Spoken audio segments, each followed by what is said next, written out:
dada sizga hech qachon qoyil qolmaydi. Chunki siz uni pushti kamaridan bo'lgansiz.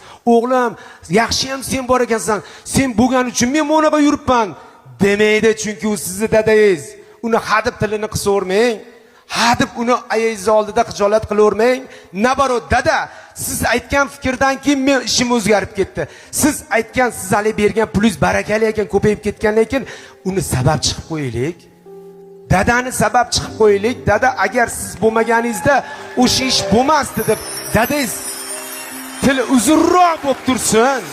Ayingiz oldida, chunki sizning ham xotiningiz bor, bolalaringiz oldida tilingiz qisilmaslik kerak-ku. U dada bugun bor, ertaga yo'q, ertaga siz fil olib bersangiz ham qaytib kelmas ekan.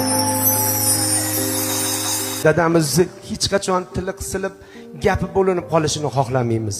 Dadamiz gerdayib yursin. Chunki biz dadamizga nima? O'sha mashinangizni olib bergandan keyin kechasi 2da kelsangiz ham indamasinmi? Eski dadangizni yo'qotib qo'yasiz. Kel o'g'lim uyga degan dadani yo'qotib qo'yasiz. Eski mehribon dadangizni yo'qotib qo'yasiz. Jahldor dadangizni yo'qotib qo'yasiz. Chunki ha qo'y endi ishlayapti deydi. He, qayerda ishlayapsiz o'zi? Nimani qoyillatib qo'yyapsiz o'zi? Siz sababchisiz xolos. Allohning lashkarisiz xolos. Sizga Xudo beryapti, buyruq bor, shunga berib qo'ygin deyapti. Siz sababchi bo'lib olib kelib dadani bir achishga qo'yamang. Dadangizni